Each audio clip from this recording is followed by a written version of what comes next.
Hello friends, कैसे हो आप सभी। उम्मीद करता हूँ आप सब एकदम खैरियत से होंगे। तो स्वागत है आपका फिर से हमारे चैनल एग्री पाठशाला में।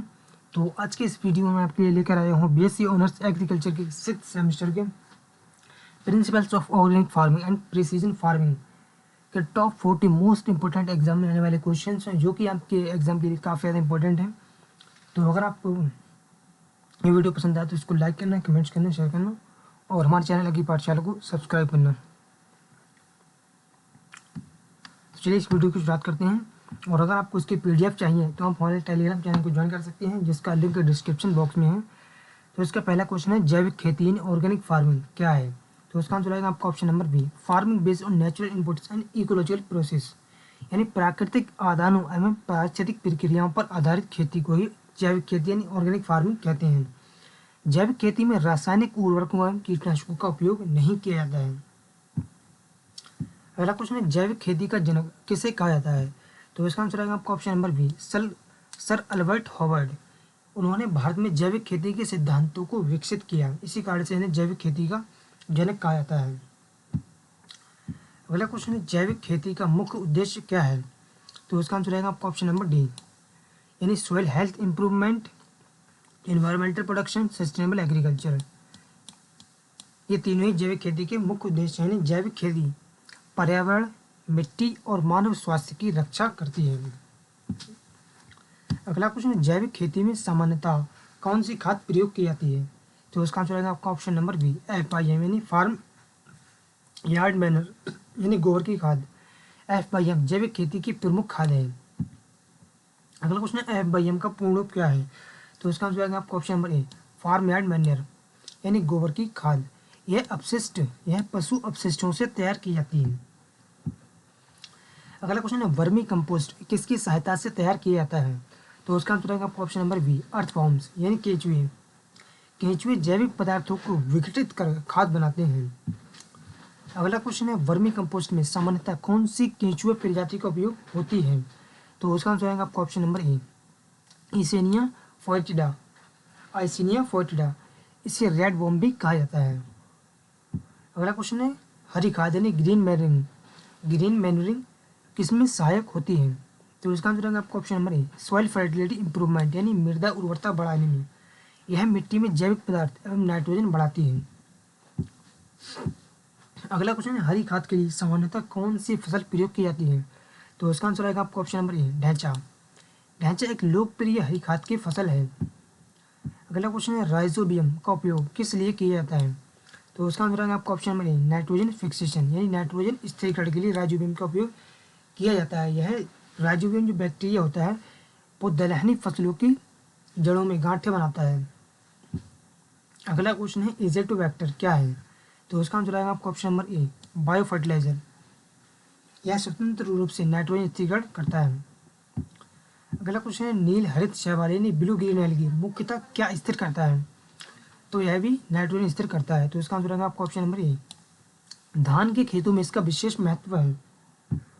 अगला क्वेश्चन है, जैविक खेती किससे बचती है। तो इसका आंसर आएगा आपका option number A, chemical fertilizers and pesticide, यानी रासायनिक उर्वरक एवं कीटनाशक। यही जैविक खेती की प्रमुख विशेषता है। अगला क्वेश्चन है, NPOP का पूर्ण रूप क्या है। तो इसका आंसर आएगा आपका option number A, national programme for organic production, यानी राष्ट्रीय जैविक उत्पादन कार्यक्रम। भारत में जैविक प्रमाणन हेतु महत्वपूर्ण कार्यक्रम है। अगला क्वेश्चन है, भारत में जैविक प्रमाणन किसके अंतर्गत किया जाता है। तो इसका आंसर आएगा आपका ऑप्शन नंबर ए, NPOP, यानी यह जैविक उत्पादों के मानक निर्धारित करता है। अगला क्वेश्चन है, प्रिसीजन फार्मिंग क्या है। तो इसका आंसर आएगा आपका option number B, site specific crop management, यानी स्थान विशिष्ट फसल प्रबंधन। इसमें आवश्यकता के अनुसार इनपुट दिए जाते हैं। अगला क्वेश्चन है, प्रिसीजन फार्मिंग का मुख्य उद्देश्य क्या है। तो इसका मुख्य उद्देश्य जो है वो increasing efficiency, reducing input cost and maximizing productivity.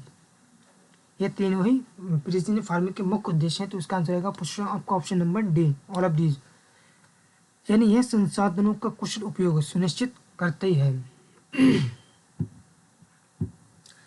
अगला क्वेश्चन है, प्रिसीजन फार्मिंग की आधारभूत तकनीक कौन सी है। तो इसका आंसर आएगा option number D, all of these, यानी प्रिसीजन फार्मिंग की जो आधारभूत तकनीक होती है वो GIS यानी geographical indication system, GPS geographical positioning system और रिमोट सेंसिंग, ये तीनों ही प्रिसीजन फार्मिंग की आधारभूत तकनीक हैं। ये सभी तकनीकें प्रिसीजन कृषि में उपयोगी होती हैं। अगला क्वेश्चन है GPS के पूर्ण रूप क्या है? तो उसका आंसर आएगा आपको ऑप्शन नंबर ए, ग्लोबल पोजिशनिंग सिस्टम यानी वैश्विक स्थान निर्धारण प्रणाली। यह सटीक स्थान की जानकारी देता है। अगला क्वेश्चन है GIS का पूर्ण रूप क्या है? तो इसका आंसर आएगा आपको ऑप्शन नंबर ए, जियोग्राफिक इंफॉर्मेशन सिस्टम यानी भौगोलिक सूचना प्रणाली। यह स्थानिक आंकड़ों का विश्लेषण करता है। अगला क्वेश्चन है रिमोट सेंसिंग क्या है? तो इसका आंसर आएगा आपको ऑप्शन नंबर ए, collecting information without physical contact यानी प्रत्यक्ष संपर्क के बिना जानकारी प्राप्त करना। इसमें उपग्रह एवं सेंसर का उपयोग किया जाता है। इसमें उपग्रह, सेंसर, ड्रोन वगैरह का उपयोग किया जाता है रिमोट सेंसिंग में। अगला क्वेश्चन है वेरिएबल रेट टेक्नोलॉजी यानी VRT का उपयोग किस लिए होता है?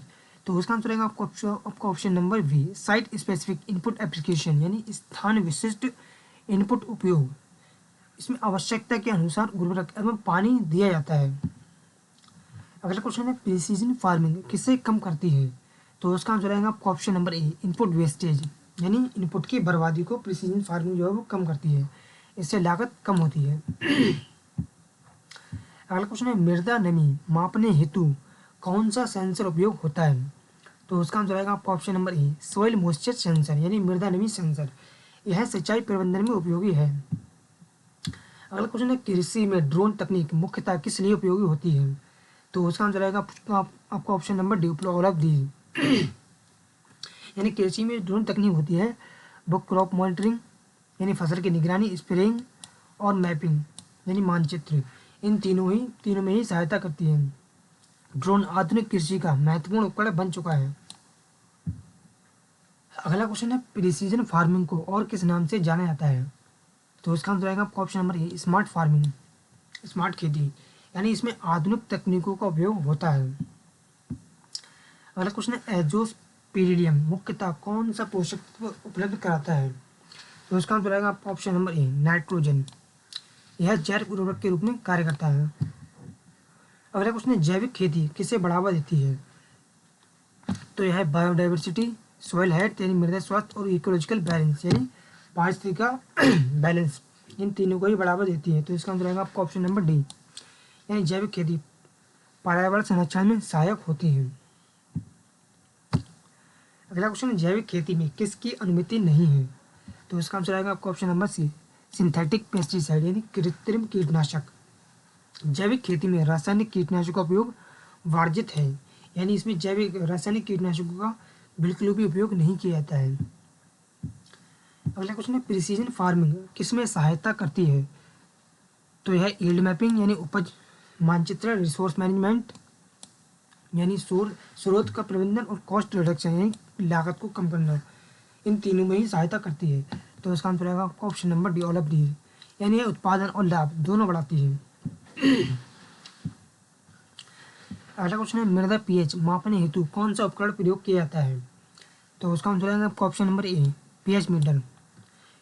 मृदा की अम्लता एवं क्षारीयता मापी जाती है। अगला क्वेश्चन है यील्ड मैपिंग किससे संबंधित है?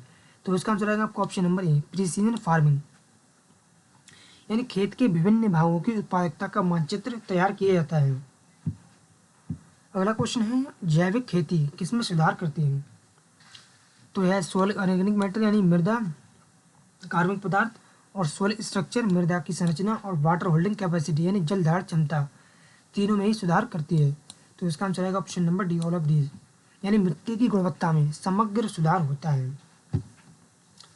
अगला क्वेश्चन है कौन सी कृषि प्रणाली पर्यावरण प्रदूषण को न्यूनतम करती है? तो इसका आंसर आएगा आपका ऑप्शन नंबर ए, ऑर्गेनिक फार्मिंग यानी जैविक खेती। इसमें रसायनों का प्रयोग नहीं किया जाता है। अगला क्वेश्चन है प्रिसीजन फार्मिंग के लिए क्या आवश्यक है? तो इसमें data collection, sensors, information technology, ये सभी ही आवश्यक हैं प्रिसीजन फार्मिंग के लिए। तो इसका आंसर आएगा आपको option number D, all of these, यानी आधुनिक तकनीकों का समन्वित उपयोग आवश्यक है प्रिसीजन फार्मिंग के अंतर्गत। अगला क्वेश्चन निम्न में से कौन सा जैव उर्वरक है? तो इसका आंसर आएगा आपको ऑप्शन नंबर ए, राइजोबियम। यह जैविक नाइट्रोजन स्थिरीकरण करता है। अगला क्वेश्चन है कंपोस्टिंग किस प्रक्रिया को कहते हैं? तो उसका आंसर आएगा आपका option number A, decomposition of organic matter, यानी जैविक पदार्थों का अपघटन। इससे पौधों के लिए पोषक तत्व उपलब्ध होते हैं। अगला क्वेश्चन है उपग्रहों द्वारा फसल निगरानी हेतु कौन सी तकनीक उपयोग होती है? तो उसका आंसर आएगा आपका ऑप्शन नंबर ए, रिमोट सेंसिंग। यह फसल की स्थिति का आकलन करता है। अगला क्वेश्चन है जैविक प्रमाण क्यों महत्वपूर्ण है?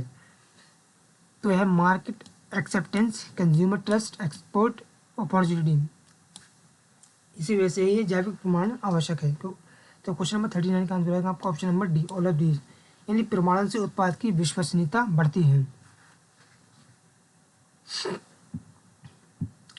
अगला क्वेश्चन है क्वेश्चन नंबर 14, प्रिसीजन फार्मिंग का अंतिम लक्ष्य क्या है? तो उसका आंसर आएगा आपका option number A, maximum profit with minimum resource use, यानी न्यूनतम संसाधनों से अधिकतम लाभ प्राप्त करना ही प्रिसीजन फार्मिंग का मुख्य उद्देश्य और अंतिम लक्ष्य है। यही प्रिसीजन का कृषि का मुख्य सिद्धांत है। तो फ्रेंड्स, आज की वीडियो में मैंने आपको बेसिक ऑनर्स एग्रीकल्चर के 6th सेमेस्टर के प्रिसीजन फार्मिंग के टॉप 40 इंपॉर्टेंट क्वेश्चन बताए, जो कि आपके एग्जाम के लिए काफ़ी ज़्यादा इंपॉर्टेंट हैं। तो अगर आपकी वीडियो पसंद आई हो तो इसको लाइक करना, कमेंट्स करना, शेयर करना और हमारे चैनल एग्री पाठशाला को सब्सक्राइब करना।